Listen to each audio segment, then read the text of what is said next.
I just got off work. And I've been thinking a lot about this video that I'm going to make right now. So, enjoy. We're talking Star Wars today. So, I was going to make a video on what I thought of the first two episodes of Kenobi. Okay? I was going to do that. I was going to talk about everything I liked and didn't like. Everything I thought could have been better. What could have been worse. But no. I'm stuck here today saying I kind of thought we were past all this bullshit. Okay? Now, why do you guys care about my opinion? I'm a nobody on the internet. Well, I'm a nobody on the internet who's grown up with Star Wars. I grew up with the prequels. My dad got me in at a young age. He was like 15 when the first movie came out. I talked to him a little bit about this issue too. We're going to talk about the Moses Ingram thing.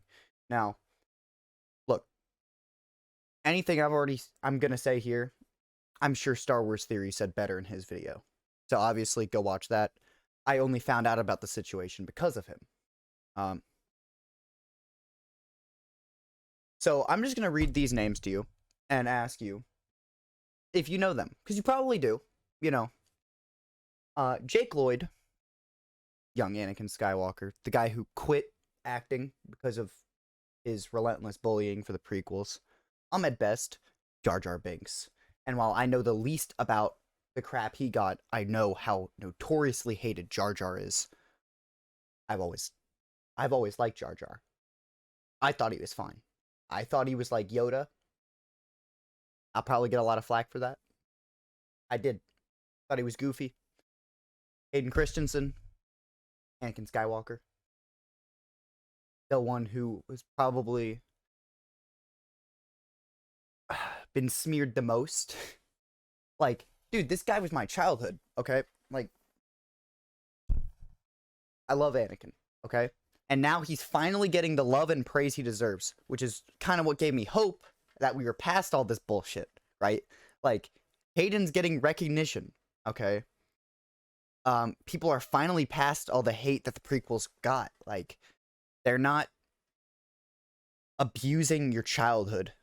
I could use harsher terms that were used back then, but I won't. Marie Tran, Rose Tico. Yes, while her entire subplot in Last Jedi was unnecessary filler, and it did not feel important, it felt like it took away. Her character, doesn't matter if she had bad writing, I thought she did fine. She was into her role. As most of the actors in the movies have been. They tried to act the role, whether they were given writing or directed to do certain things. They performed that role. They did what they were supposed to do. Hayden Christensen, let's go back.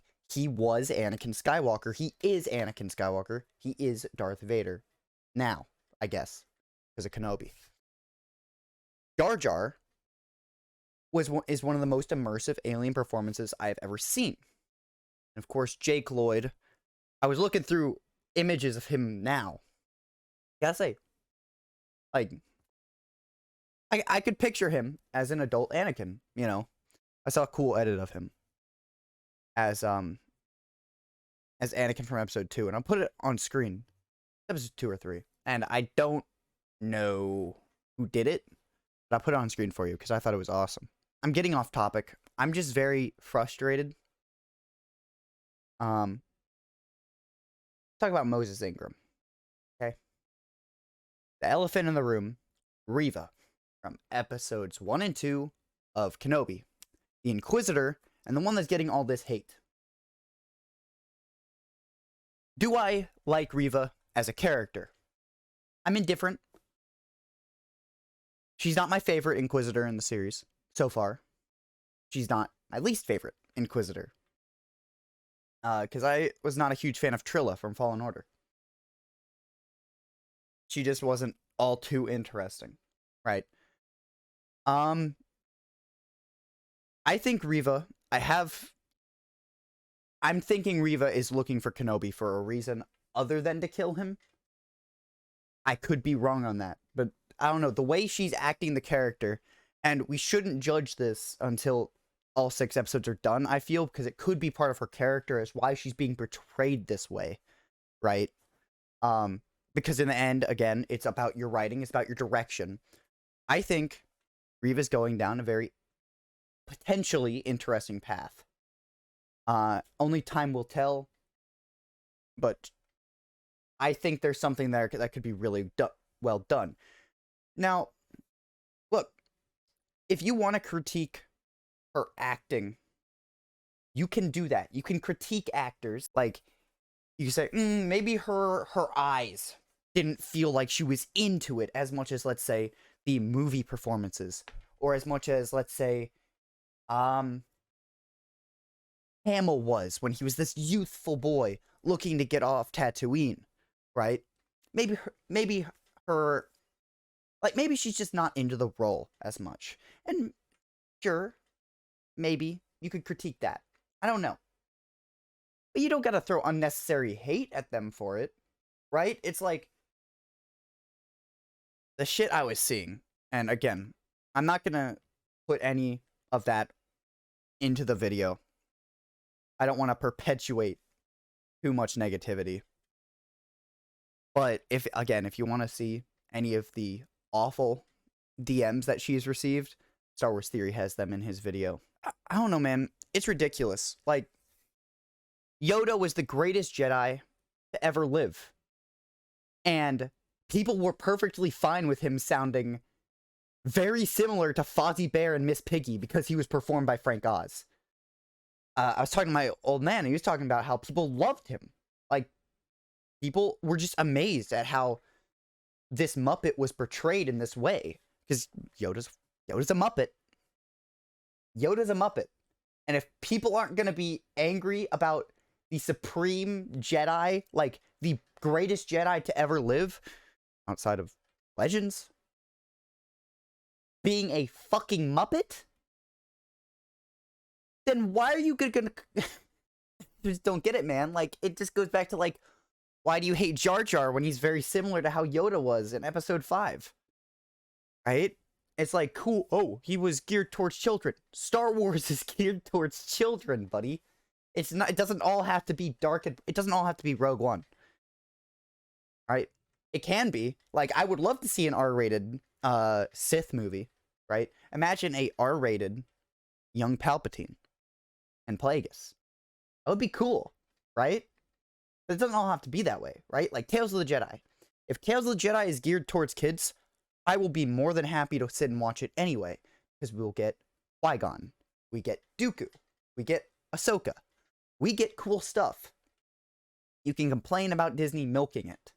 You can complain about awful storytelling choices. You can complain about so much with the new stuff. You can complain about Star Wars Eclipse being estimated for 2028 release date and being revealed already. Like, I just don't get it. I just don't get it. It angers me because when I don't know. It just needs to stop, man. It just needs to end. The Star Wars community is known for being a toxic cesspool, right? Like, it's up there with, like, anime fandoms. It's, if not worse. And as someone who has lived in the anime space for years now, it's awful there, right? It's so bad. But, like, guys, do better. These people are providing you with a way to escape. They're attempting to make you happy. Like, anyone who has time to complain about this and give these actors hate clearly loves Star Wars. And while you may not love their character, you should at least be able to appreciate what they're trying to do for you. Right? You can hate on episode 7. I saw how much those actors made compared to some of the big star A-listers in that movie. And while they're getting paid in exposure too, they are trying to deliver a good story, even with what was given to them for you. But that's really all I have for you today. If you sat through this whole thing, thank you for listening to me rant. I'm not going to plug anything. This isn't that kind of video. But I love Star Wars. But man, sometimes I fucking hate being a fan. Thank you for watching. Have a good rest of your day.